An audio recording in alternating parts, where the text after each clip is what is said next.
Complexidade da dinâmica mediúnica. Mas como o magnetismo é uma lei da natureza, triunfou pela força das coisas. Sua propagação é devida, sobretudo, à força curativa. Por aí tem um fim humanitário e não egoísta. Allan Kardec.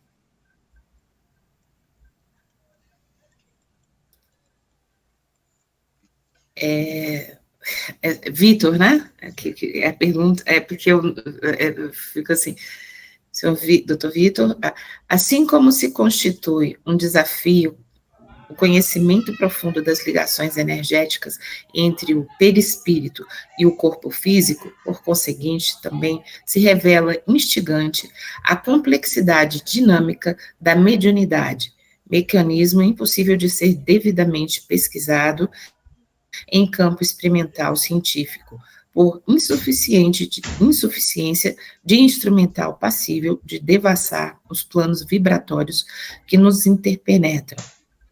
É bem verdade que o espírito André Luiz, no capítulo 2 da obra Missionários da Luz, da FEB, acena com sugestiva hipótese de trabalho, a qual envolve a participação da glândula pineal no controle de extensa fenomenologia psíquica, até então desconhecida dos bancos acadêmicos.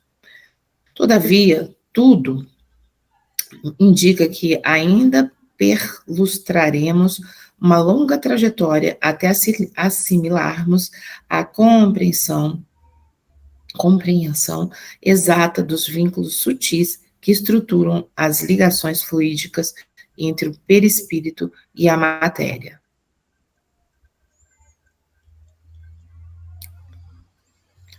Lancelin. Está convenientemente explicitado na literatura espírita o fato de a mediunidade ter o seu caráter orgânico, tal como demonstram os estudos de pesquisadores de ambos os lados da vida. A alma liga-se ao campo da matéria densa por intermédio de complicados liames energéticos. O vínculo entre o espírito e a matéria não acontece somente por meio da glândula pineal e do sistema nervoso encefálico. As ligações perispirituais implicam múltiplos mecanismos dotados de uma complexidade tal que, por ora, não há como descrevê-las. Portanto, não se restringem a um único vínculo. Ainda nos ressentimos de melhor compreensão dos mecanismos intrincados da dinâmica mediúnica, em compreensão dos mecanismos intricados da dinâmica mediúnica, em decorrência de nossa reduzida capacidade de percepção. Por enquanto, falta-nos uma terminologia adequada para descrever em minúcias canais definitivos das ligações espirituais, perispirituais com o corpo físico. É bem verdade que existem vias de contato a partir das granulações energéticas que compõem a epífise, verdadeiros canais responsáveis pelo acionamento de certas camadas do psiquismo de profundidade. As características modulares das energias assimiladas e que se expandem a partir da mente do espírito encarnado, por ajuste de frequência, entram em sintonia com o campo mental do espírito comunicante. Lembramos que a mente humana não se trata de algo restrito ao cérebro físico, pois tal estrutura não tem como ser enquadrada com base nos parâmetros terrenos. Assim, o contato mental na comunicação mediúnica não pode ficar circunscrito apenas ao modelo organicista. Daí decorre o que anteriormente comentamos. A mediunidade não tem como ser avaliada em termos de valores espaciais. Todavia, tal comentário não significa que estejamos indo de encontro ao pouco que se conhece a respeito da mecânica mediúnica, cuja acomodação no organismo físico se alicerça na glândula pineal. Digamos que a mediunidade, quando considerada de acordo com os parâmetros organicistas, restringe-se à epífise, verdadeira antena psíquica passível de permitir ao campo físico a assimilação de vibrações energéticas distintas, entre elas as informações perfeitamente enquadradas no terreno da mediunidade de efeitos inteligentes.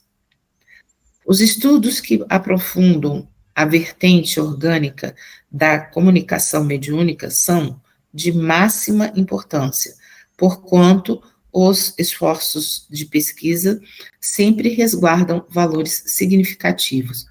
Uma dúvida que surgiu aqui quando falou de inteligente, aqui, vibrações, né?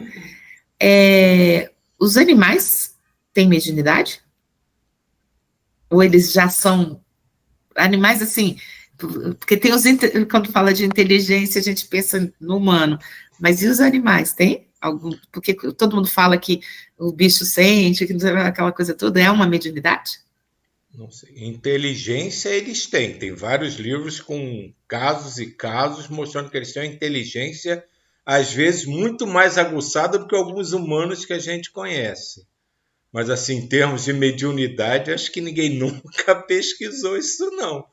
Não sei te dizer. Não sei mesmo. Eu nunca vi nada falando sobre mediunidade em animais.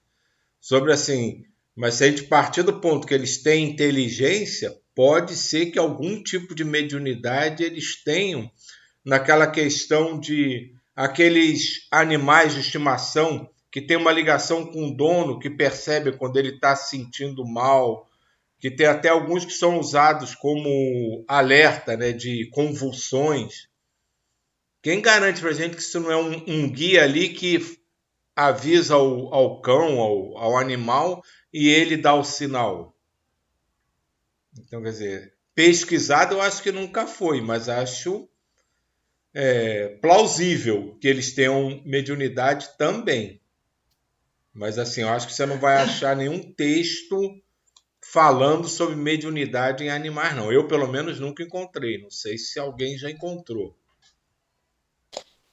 Eu não tenho texto, mas como eu sempre tive muito bicho, eu tenho várias experiências em que os bichos, assim, percebiam que tinha alguma coisa errada ou alguma coisa estranha, principalmente situações estranhas no lugar.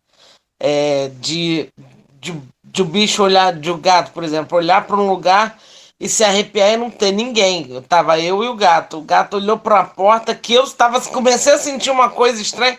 Daqui a pouco o gato levantou, se arrepiou todo, ficou olhando apavorado, olhava para mim, olhava para a porta, olhava para mim, olhava para a porta. Eu, obviamente, peguei o gato e saí dali correndo. E também de cachorros que pegavam um brinquedo e entregavam para alguém que não existia.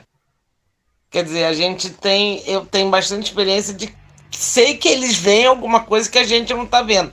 Ou eles sentem, eu não sei se isso é uma mediunidade ou é uma capacidade de percepção e visão que a gente não tem, como a audição. Não sei se é algo físico ou se é mediúnico, mas que eles têm essa. Que eles veem além do que a gente vê, isso eu não tenho a menor dúvida. Pessoal, eu tava lembrando que eu ouvi uma vez Wagner Borges falando sobre isso, né?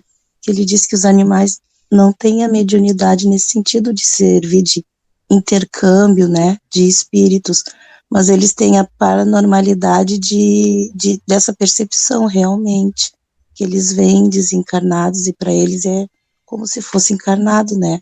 Eles não conseguem distinguir a diferença, mas eles têm essa percepção além da nossa, assim. Pelo menos foi o que o Wagner falou. Eu gosto muito do Wagner. Nossa, o Wagner é uma pessoa que eu já assisti muitos vídeos dele e um livro dele. É uma pessoa bacana que depois, para quem quiser, dá uma pesquisada nele. Eu acho que falar de mediunidade de animais teria que talvez refletir bem qual era a definição de mediunidade, como a gente está usando a palavra mediunidade. Então, pensando mediunidade como um mediador, talvez até circunscrito assim um pouco o mediador entre os espíritos e o plano físico, que eu acho que vai depender muito do que nós definirmos, do que é a mediunidade. Então, se colocar como só um mediador, e a gente sabendo que tem muitas formas de mediunidade, várias expressões, inclusive, né, tanto a incorporação quanto só mesmo aquela, a intuitiva, ou mesmo a mediunidade de cura, onde ele se torna canal de determinadas energias, eu assim, seria também uma visão minha, eu também nunca vi nada. Eu acho que pode acontecer mesmo dele ser um, um mediador para determinados fins, não que o espírito ele se acopla, né, com o animal, não. Por exemplo, o Silvio ele deu até alguns, né, o cachorro guia, a pessoa está lá em convulsão, o mentor pede, né, entre em sintonia ali para fazer uma determinada hum, é, meio que para induzir determinada ação. Eu acho que pode acontecer. Eu tenho dois cachorros, né? Uma vez eu fui. Não, eu não vou contar esse caso, não. Esse caso eu vou contar um outro caso que talvez seja mais interessante. Mas é, teve um caso com aquele benzedor que vez por outro eu falo, que é o Paulo, que ele é bem católico e que é mais com relação a essa percepção mesmo. Ele uma vez estava fazendo uma benzeção. Aí ele percebeu que veio assim uns espíritos bem pesados, né? Aí ele já percebeu que os gatos eles já ficaram ali todo meio acuados, né? Então, ou seja, ele tem a percepção. Aí o trabalho foi acontecendo, e aí o que acontece? Ele se percebeu fora do corpo no sofá, e ele olhou e ele viu que o corpo dele ele continuava fazendo a benzeção, ou seja, aconteceu ali uma incorporação, estava tendo uma movimentação, o mentor incorporou. Aí ele fala assim: olha, eu via que o meu gato, ele ficava olhando pro sofá onde eu estava e pro meu corpo, ele ficava assim, ó. Então, ali ele percebeu a movimentação energética. Então, às vezes eu acho que talvez definindo diferentemente o que seria a mediunidade, né, não considerando que ele tem esse acoplamento, mas um processo de sensibilidade, os mentores talvez possam se valer dos animais para determinados fins, né? Uma pessoa está muito triste, então o mentor pode induzir o cachorro a se aproximar da pessoa, para que possa mudar um pouco aquela corrente que a pessoa está presa, né? Então, talvez seria só qual seria a definição da palavra mediunidade, né? Se for como um mediador, naquele instante ele se tornou, né? Ele se tornou como acho que toda a natureza ela acontece, mas no, no que a gente mais conhece, usa como termo mediunidade, eu acho que talvez não tenha essa predisposição orgânica que vem com determinado para ser um instrumento. Eu acho que ele já vem com natureza mesmo, com essas predisposições que podem ser utilizadas pelo mundo maior. E o próprio Lancelot fala aqui no texto, né, que a própria ligação entre os humanos na mediunidade é tão complexa que ele não vai nem perder tempo explicando os detalhes da coisa. Porque o que a gente sabe é a ponta do iceberg de tudo que envolve o mecanismo mediúnico de fato, né? Que a gente sabe, ele até concordou em usar a epífise, a pineal, como o ponto, né, a antena, né? Mas ele mesmo deixa claro que isso, na verdade, não está muito longe de ser só isso, né? Então, quer dizer, se a gente não conhece nada do que nos envolve diretamente, quanto mais com outros seres que habitam, né, o nosso orbe terrestre, né? Quem garante que um inseto não possa ter algum tipo de mediunidade para o bem ou para o mal? Né? Vai saber. A pessoa tá lá, né, com os pensamentos mais baixos, aí os mentores fazem a mocinha ficar em cima da Ficar lá, pessoa, né? um mosquitinho tirar a concentração. Sabe, é viagem. Pode ser uma viagem enorme, né? Mas se a gente for considerar que tudo é possível, isso também passa a ser possível. E o legal da gente estar aqui sentado, lendo e discutindo é isso. A gente vai percebendo que coisas que a gente nunca pensou na vida são possibilidades reais, são plausíveis de serem de fato verdades. E isso acho que é o grande lição que a gente tem aprendido aqui, né? Todos esses dias de manhã. A gente começa a perceber detalhes que a gente nunca se deu conta, começa a pensar em situações que há 5 minutos atrás acharíamos o maior absurdo e estaríamos desdenhando e gargalhando sobre aquilo. E depois a gente para e pensa, mas não é que pode ser? Isso é muito bonito, isso é muito interessante. E a cada texto que a gente vai, independente do livro, do dia, eu tenho mais certeza que a minha ignorância é muito maior do que eu imaginava. Que eu sei cada vez menos. Quanto mais eu leio, eu vejo que eu sei cada vez menos. E isso é uma das coisas que mais me motiva de estar aqui cedo, todas as manhãs, me encontrando com vocês.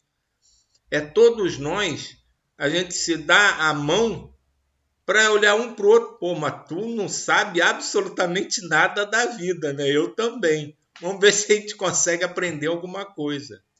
Isso é o bonito da gente estar aqui. É interessante, porque assim, eu estava lendo e tudo, e veio esse questionamento, porque talvez a sensação que eu tive é isso, da importância da mediunidade humana. Vamos dizer assim, o quanto que é importante, eu não sei o tamanho, viu, gente? Não estou falando assim, eu estou falando no sentido de que, às vezes, eu estou falando da minha ignorância e tudo, a mediunidade, eu acho, de ver, de pressentir, mas a gente não faz o link do porquê, nem para que isso, né?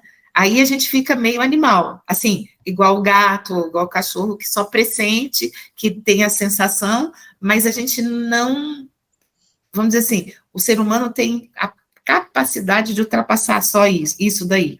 Vamos dizer assim, então, a mediunidade teria algo a mais no humano do que, assim, eu sei, do acoplar, tal, sei aquilo, mas não sei se o termo seria responsabilidade ou alguma coisa, porque geralmente essa coisa do cachorrinho que pressente que o dono vai morrer, o cachorrinho que pressente uma pessoa no local, o cachorrinho que pressente que a pessoa está triste, pressente, sei lá, qual o nome a gente está dando, o nome que eu estou dando só para, né?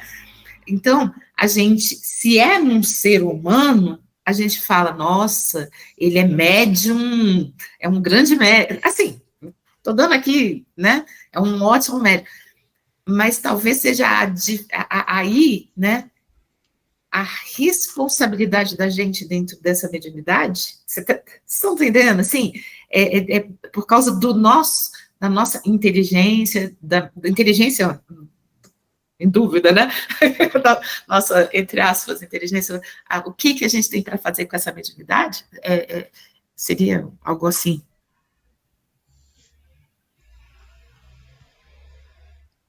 É uma coisa a se pensar realmente, né?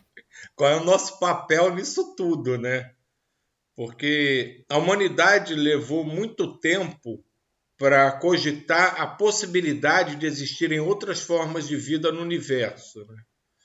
Até um passado, até para o tempo de existência, né, da humanidade na Terra, digamos assim, é muito recente se começar a imaginar a possibilidade de vida em outros planetas, né? E até hoje tem gente que acha que não tem mesmo, que é só a Terra, né? Num universo de bilhões e bilhões de planetas, só aqui que é abençoado por Deus e tem gente, né? E isso leva para mim a uma outra consideração, né? Se a gente for escalonar, né, os seres encarnados, seja em que planeta for, quem está encarnado, sem levar em consideração a espiritualidade. A nossa classificação em termos de percepção e inteligência está em que nível? Lá no início da escala, um pouquinho acima, no meio, para cima eu sei que não está. Mas a gente está onde? Dentre só os encarnados, né? Imagina no resto. Então, eu acho que eu tenho que concordar com você e com o Lancelot, assim, a gente fala de mediunidade, mas na verdade a gente não sabe a menor ideia, a gente só sabe o propósito da mediunidade, dessa comunicação, de trazer mensagens, de trazer orientações, de auxílio, mas pode ser que a mediunidade, isso aí seja, como nós estamos lá no início da escala evolutiva, isso pode ser o princípio do princípio da mediunidade, que ela possa ser uma coisa infinitamente maior e que a gente ainda não alcançou. Uma viagem, né, gente? Não. Viajei demais hoje. A coisa vira uma viagem mesmo. Nessa parte da mediunidade, eu gosto muito de ver a mediunidade como um processo orgânico. A minha visão, ela está muito ligada a esses processos de sistema, processos sistêmicos. Se a gente for ver todo o nosso organismo, então desde quando eu quero falar assim, vou fechar minha mão, a informação que vem, os pulsos elétricos que foram até chegar aqui na musculatura e fechar, né, essa dinâmica que o Silvio vai saber muito melhor, mas isso tudo passa por tantos e tantas células com organizações diferentes que recebe aquela informação e ela responde, e essa resposta é usada por uma outra célula para fazer essa função. E eu vejo a mediunidade de uma maneira mais ampla, como cada vez mais a nossa harmonização com esse organismo espiritual maior. Então, o momento que a gente vai entrando em sintonia com seres, com campos energéticos e nos tornamos instrumentos, e esse instrumento está dentro de um contexto muito maior, eu vejo muito como um aprendizado em formação de unidades sistêmicas maiores em harmonia, né? Porque a gente realiza as nossas funções, por isso que eu vejo a mediunidade quase que como um contexto a si mesmo de mediação. Uma pessoa que é um professor e cumpre bem o seu trabalho, ou, enfim, a função que a pessoa ela tem e ela sente que aquilo realmente é algo sincero e ela está auxiliando a sociedade de uma maneira, eu vejo quase que como uma mediunidade, no sentido de que a pessoa está ali desenvolvendo, sendo intermediária de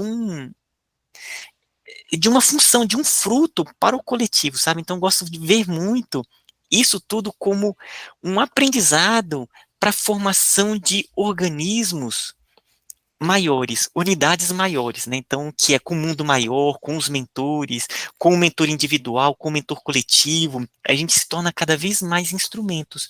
Eu gosto muito desse contexto, sabe? E eu vou aproveitar que é uma dúvida, e eu sei que é uma dúvida rápida, que chegou, né, que é para o Silvio, ou quem souber, porque aqui ele fala pineal e epífise, e eu sempre vejo isso, e eu sempre considero como sinônimos, né, a pineal e o epífise, que em obras espíritas é muito comum às vezes falar epífise e pineal, e eu sempre considero como sinônimos. Mas isso procede? Ele tem uma diferença ou não? Eu sempre vejo e considero que é a mesma coisa, mas eu não sei se isso procede do ponto de vista aí orgânico, médico e biológico. Estruturalmente, elas são basicamente sinônimas, porque o pessoal confunde, às vezes, epífise com hipófise. Hipófise é outra glândula. A epífise e a pineal, podem ser usadas como sinônimos, elas representam basicamente a mesma glândula. Por isso que às vezes você vai ver pineal, epífise falando isso, mas é sinônimo.